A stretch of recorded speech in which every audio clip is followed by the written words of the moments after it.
اور اس کے یعنی کہ زمین نظر نہ آئے اتنا موٹا کپڑا ہو، یہ تو صرف میں اشارہ کر رہا ہوں، ایسے مطلب موٹا کپڑا ہو، مصلی جو ہے وہ موٹا ہو، تو اس کو ڈال کے اگر آپ نے وہاں نماز پڑھی ہے تو آپ کی نماز درست ہو جائے گی۔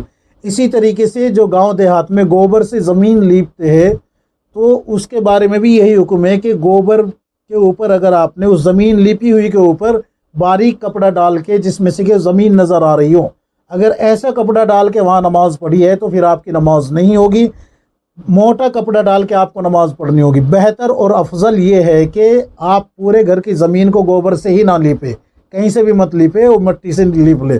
اور اگر پھر بھی یہ ہے کہ آپ نے گوبر سے ہی لیپنی ہے تو پھر جہاں آپ نماز پڑھتی ہے اس حصے کو چھوڑ دیجئے، اس کو مٹی سے ہی لیپے، وہاں گوبر کا استعمال نہ کرے۔ سمجھ میں آ گئی بات؟ تو یہ زمین کے پاک ہونے کے تعلق سے یہ مسئلہ آپ کا حل ہو گیا۔ اب میں نے بتایا چوتھا مسئلہ، یہ چوتھی شرط کہ سطر کا چھپانا۔ اب سطر مرد حضرات کے لیے ناف سے لے کے گھٹنے تک ہے، یعنی کہ ناف ڈھکی ہوئی ہو اور گھٹنا ڈھکا ہوا ہو۔ گھٹنا، یہ جو گھٹنا ہوتا ہے نا، گھٹنا ڈھکا ہوا ہو، گھٹنے سے اوپر نہ ہو، پنڈلی سے تھوڑا اوپر ہو اور گھٹنے سے نیچے ہو، تو یہ مرد حضرات کا سطر ہو گیا۔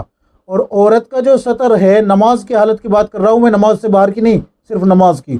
عورت کا جو سطر ہے چہرہ اور ہتھیلی اور پیروں کے پنجوں کے علاوہ باقی پورا جسم سطر میں داخل ہے۔ اگر عورت کے سطر میں سے بال کھلے رہ جائے ایک چوتھائی، یعنی کہ مثال کے طور پہ ایک عورت کے بال یہاں سے لے کے یہاں تک اتنے لمبے ہیں، اب ان کو 4 حصوں میں تقسیم کرو، تو اگر ایک چوتھائی حصہ یعنی کہ ایک حصہ اس میں سے بال کھلے رہ جائے تو آپ کا جو ہے کیا ہوگی، نماز نہیں ہوگی، نماز نہیں ہوگی پھر آپ کی۔ اسی طریقے سے اگر سینہ کھلا رہ جائے، یعنی کہ آپ نے دوپٹہ لے رکھا تھا لیکن وہ سینے سے کھل گیا، گر گیا، تو بھی آپ کی نماز نہیں ہوگی۔ اس میں جو شرط ہے وہ آگے بتاؤں گا میں کتنی مقدار ہے اس کی۔ تیسری بات، اگر آپ کا ہاف آستین کا قمیض پہن رہی ہے اور آپ کا جو ہے یہ کھلا ہوا ہے حصہ، تو بھی آپ کی نماز نہیں ہوگی۔ اگر ہتھیلی سے یہاں گٹے سے لے کے یہ ایک چوتھائی اتنا حصہ کھلتا ہے تو آپ کی نماز ہو جائے گی یہاں پر، یعنی کہ ایک چوتھائی سے کم اگر کھلتا ہے، اور اگر ایک چوتھائی کھل جاتا ہے یعنی کہ ایک حصہ کھل جاتا ہے تو پھر نماز نہیں ہوگی۔ مثال کے طور پہ 4 حصے، 1 2 3 4، تو اگر ایک حصہ کھل گیا تو آپ کی نماز نہیں ہوگی۔ سمجھ میں آ گئی؟ اسی طریقے سے اگر باریک دوپٹہ ہے جس میں سے بال جھلک رہے ہیں تو بھی آپ کی نماز نہیں ہوگی۔ اسی طریقے سے اگر آپ کا ٹخنا کھلا ہوا ہے اور وہ ایک چوتھائی کے برابر، جیسے میں نے یہاں بتایا ہے، خواتین کے لیے بتا رہا ہوں، جیسے یہاں بتایا ہے ایک چوتھائی اگر کھلا ہوا ہے گھٹنے سے لے کے اور گھٹنے سے لے کے ٹخنے تک 4 حصے کرو۔ اب 4 حصے میں سے اگر ایک حصہ آپ کا کھل جاتا ہے تو بھی آپ کی نماز نہیں ہوگی۔ اب کتنی دیر کھلا رہنا ہے یہ بھی سن لیجئے۔ اگر 3 مرتبہ سبحان اللہ کہنے کے بقدر آپ کے جسم کا حصہ سطر کھلا رہ گیا، چاہے وہ بال ہو، چاہے سینہ ہو، چاہے وہ کلائی ہو، چاہے وہ ٹخنا ہو، چاہے وہ پیٹ ہو، چاہے وہ پیٹھ ہو، چاہے وہ گلا ہو، کچھ بھی ہو، آپ کا پورا جسم جو ہے سطر میں داخل ہے سوائے چہرے کے، ہتھیلیوں کے اور پیروں کے پنجوں کے، پورا جسم سطر میں داخل ہے۔ اگر کہیں سے بھی آپ کا جسم نمایاں ہو جاتا ہے، کھل جاتا ہے، تو پھر آپ کی نماز فاسد ہو گئی۔ شرط یہ ہے کہ وہ 3 مرتبہ سبحان اللہ کہنے کے بقدر کھلا ہوا ہو، اور اگر اس سے کم کھلا اور آپ نے اس کو فوراً ڈھانپ لیا تو پھر آپ کی نماز درست ہو جائے گی، آپ کو نماز لوٹانے کی ضرورت نہیں ہے۔ تو چار شرطیں ہو گئی۔ نمبر 5 میں نے آپ حضرات کو بتایا کہ وقت کا پہچاننا، اس میں بھی جو ہے یہ شرط ہے کہ اگر آپ کو وقت تو یاد تھا کہ میں ظہر کی نماز پڑھ رہا ہوں یا پڑھ رہی ہوں، لیکن آپ نے نیت کرتے وقت زبان سے، دل میں تو ہے کہ آپ ظہر کی نماز پڑھ رہے ہیں، لیکن زبان سے عصر کا وقت کہہ دیا کہ میں عصر کی نماز پڑھ رہا ہوں یا پڑھ رہی ہوں، اور اللہ اکبر اس طریقے سے، جبکہ آپ کا دل جو ہے ظہر کی نماز کے لیے کھڑا ہوا ہے، آپ کے ذہن میں اور دل میں ظہر کی نماز ہے، لیکن زبان سے عصر کا لفظ کہہ دیا آپ نے، تو آپ کی نماز درست ہو جائے گی۔ یہاں زبان کا اعتبار نہیں بلکہ نیت کا اعتبار ہے۔ سمجھ میں آ گئی؟ اچھا، 4 ہو گئے۔ یہ 5واں جو میں نے بتایا ہے وہ بتایا ہے آپ کو کہ وقت کا پہچاننا۔ 6 جو ہے قبلہ رخ کھڑا ہونا۔ آج کل تو ماشاءاللہ کمپاس آئے ہوئے ہیں موبائل میں، آپ اس سے جو ہے لوکیشن دیکھ کے قبلے کا صحیح اندازہ لگا سکتے ہیں، لیکن اگر اس میں تھوڑا بہت ایک سود کے برابر ادھر یا ادھر ہو جائے تو اس سے آپ کی نماز میں کوئی فرق نہیں پڑے گا۔ ابن ماجہ میں روایت موجود ہے، کھول کے دیکھ لیجئے، آپ کو مل جائے گی یہ بات کہ تھوڑا ادھر ادھر ہو جائے تو اس سے کوئی فرق نہیں پڑتا، وہ قبلے میں ہی شمار ہوگا۔ سمجھ میں آ گئی؟ اچھا، آخری جو ہے وہ ہے نماز کی نیت کرنا، دل سے نماز کی نیت کرنا۔ کئی لوگ یہ سمجھتے ہیں کہ بھئی زبان سے نیت کرنا ضروری ہے، نہیں، بلکہ دل کے ارادے کا نام نیت ہے۔ جس نے دل میں ارادہ کر لیا اس کی نیت ہو گئی، اور اس کے لیے ضروری ہے کہ اس کو پتہ ہو کہ وہ نماز کون سی پڑھ رہے ہے، فرض ہے یا واجب ہے، سنت ہے یا نوافل ہے، کیا پڑھ رہی ہے وہ اس کو معلوم ہو، اس کو کہتے ہیں دل سے نیت کرنا۔ یہ 7 شرطیں ہیں، اگر ان میں سے کوئی ایک چھوٹ جائے تو نماز نہیں ہوگی، یاد رکھیں نماز نہیں ہوگی۔ اگر ان میں سے کسی کو ادا کرنے میں دیر ہو جائے تو نماز ہو جائے گی، کیوں؟ اس لیے کہ نماز شروع کرنے سے پہلی شرط ہے۔ اب یہاں ہم 6 فرض کا ذکر کرتے ہیں، 6 فرض، نماز کے 6 فرض ہیں، 7 شرائط میں نے بتا دیے، 6 فرائض ہیں۔ سب سے پہلا فرض ہے تکبیر تحریمہ، یعنی کہ آپ نے قبلہ رخ کھڑے ہو گئے، بالکل سیدھے کھڑے ہو گئے اور اللہ اکبر کہہ کے دل سے ارادہ کیا، اور اللہ اکبر کہہ کے زبان سے اللہ اکبر کہنا ہے، دل میں اللہ اکبر نہیں، زبان سے ادا کرنا ہے اللہ اکبر۔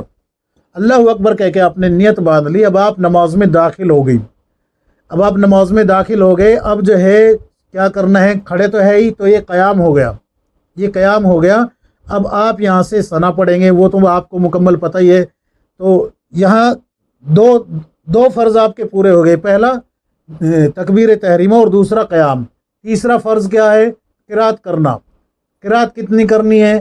قرات جو ہے قرآن کریم کا پڑھنے کو کہتے ہیں قرات، کم از کم 3 چھوٹی آیت یا 1 بڑی آیت یا 1 سورت کا پڑھنا، یہ قرات ہے۔ کم از کم 3 چھوٹی آیت یا 1 بڑی آیت یا 1 سورت کا پڑھنا۔ تو 3 فرض ہو گئے۔ نمبر 4 رکوع کرنا، نمبر 4 رکوع کرنا، اور نمبر 5 ایک رکعت میں 2 سجدے کرنا، اور نمبر 6 قاعدہ آخرہ میں اتحیات کے بقدر بیٹھنا۔ یہ 6 فرض ہیں۔ اب اگر ان کو ادا کرنے میں دیر ہو جائے، مثلا آپ نے نیت باندھی، اللہ اکبر کہہ کے خاموش کھڑے ہو گئے، کچھ بولے ہی نہیں، کچھ پڑھا ہی نہیں، حرکت ہی نہیں دی زبان کو کچھ پڑھنے کے لیے، بس خاموش کھڑے رہ گئے اور 3 مرتبہ سبحان اللہ سبحان اللہ سبحان اللہ، اتنی دیر آپ خاموش کھڑے رہ گئے۔ اکیلے نماز پڑھتے ہوئے کی بات کر رہا ہوں میں، امام صاحب کے پیچھے کی بات نہیں کر رہا ہوں، اکیلے کی۔ تو پھر آپ کے اوپر سجدہ سہو لازم آ گیا۔ اسی طریقے سے آپ نے قیام بھی کیا، قرات بھی شروع کر دی، لیکن قرات مکمل کرنے کے بعد آپ نے جو ہے رکوع میں جانے میں تاخیر کر دی، اتنے ہی 3 مرتبہ سبحان اللہ کہنے کے بقدر۔ تو اب آپ جو ہے کیا کریں گے؟ آپ کے اوپر سجدہ سہو واجب ہو گیا، اب آپ کو سجدہ سہو کرنا پڑے گا۔ اسی طریقے سے آپ نے رکوع ٹائم پہ کر لیا، اور رکوع مکمل کرنے کے بعد سمیع اللہ لمن حمدہ ربنا لک الحمد حمدا کثیرا طیبا مبارکا فی، یہاں تک پڑھ لیا۔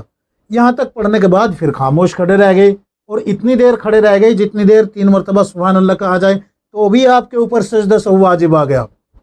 اگر آپ نے سجدہ کیا ایک، اور دوسرے سجدے میں جو سجدے کی دعا ہے، سجدے میں 3 مرتبہ سبحان ربی الاعلیٰ پڑھنے کے بعد ایک سجدہ جس کو ہم جلسہ بھی بولتے ہیں، وہاں بیٹھ گئے، اور وہاں جو سجدے کی دعا پڑھی جاتی ہے مختصر، اگر اتنی دیر بیٹھے رہے تو سجدہ سہو واجب نہیں ہوگا، لیکن اگر اس سے زیادہ دیر دوسرا سجدہ کرنے میں آپ نے کی تو پھر آپ پہ سجدہ سہو واجب ہو جائے گا۔ اسی طریقے سے اگر آپ نے اتحیات نہیں پڑھی، اتحیات کا پڑھنا واجب ہے، اگر آپ نے اتحیات نہیں پڑھی تو آپ پہ سجدہ سہو واجب ہو جائے گا۔ وہ واجب کے اگلے ویڈیو جو بناؤں گا نا میں انشاءاللہ واجب اور مفسدات کے تعلق سے، اس میں ساری باتیں سامنے آ جائے گی۔ تو یہ 6 فرائض ہو گئے اور 7 شرائط ہو گئی۔ اگر فرضوں میں سے کوئی فرض چھوٹ جائے تو نماز سجدہ سہو سے بھی نہیں ہوگی، اور اگر فرض کو ادا کرنے میں دیر ہو جائے، جیسے کہ میں نے آپ کو تفصیل بتائی ہے، تو نماز جو ہے سجدہ سہو کرنے سے ادا ہو جائے گی۔ چھوٹنے سے سجدہ سہو 10 مرتبہ کر لو، فرض چھوٹنے سے اگر سجدہ سہو کرو گے تو نماز نہیں ہوگی۔ اگر فرض کو ادا کرنے میں دیر ہو جائے، 3 مرتبہ سبحان اللہ کہنے کی دیر ہو جائے، تو سجدہ سہو کر کے نماز ہو جائے گی۔ اگر شرائط میں سے کوئی شرط چھوٹ جائے تو اس کو تب وہ شرائط بھی پوری کرنی ہوگی، کیوں؟ اس لیے کہ شرائط کے چھوٹنے سے بھی نماز نہیں ہوگی۔ البتہ شرائط میں تاخیر نہیں ہوتی، شرائط میں تاخیر نہیں ہوتی۔ اگر آپ کا سطر کھل جاتا ہے تو 3 مرتبہ سبحان اللہ کہنے سے پہلے اس کو بند کر لینا ہے، یہ اس کی پہلی شرط ہے، کیونکہ سطر میں ہی اکثر گڑبڑ ہوتی ہے کہ بھئی پیٹھ کھل گئی یا گلا کھل گیا یا ٹخنا کھل گیا یا ہاتھ کھل گیا، اس طریقے سے۔ باقی کسی میں وہاں غلطی نہیں ہوتی کہ بھئی تاخیر ہو گئی، بس اگر آپ کا سطر کھل جاتا ہے اور 3 مرتبہ سبحان اللہ کہنے کے بقدر کھلا رہتا ہے تو پھر نماز فاسد ہو جائے گی۔ سمجھ میں آ گئی یہ بات؟ یہ تمام مسائل آپ حضرات کو، یہ میرے ہاتھ میں تعلیم الاسلام ہے، اس میں مل جائیں گے۔ اسی طریقے سے بہشتی زیور کھول کے دیکھے، اس میں مل جائیں گے۔ اسی طریقے سے کتاب النوازل کھول کے دیکھے، اور امداد الفتاوی کھول کے دیکھے، فتاوی محمودیہ کھول کے دیکھے، فتاوی عالمگیری کھول کے دیکھے، تمام فتاوی کی کتابوں میں آپ کو یہ تمام مسائل مل جائیں گے۔ اللہ تبارک و تعالی ہم سب کو کتاب و سنت کے مطابق زندگی گزارنے کی توفیق عطا فرمائے، آمین یا رب العالمین۔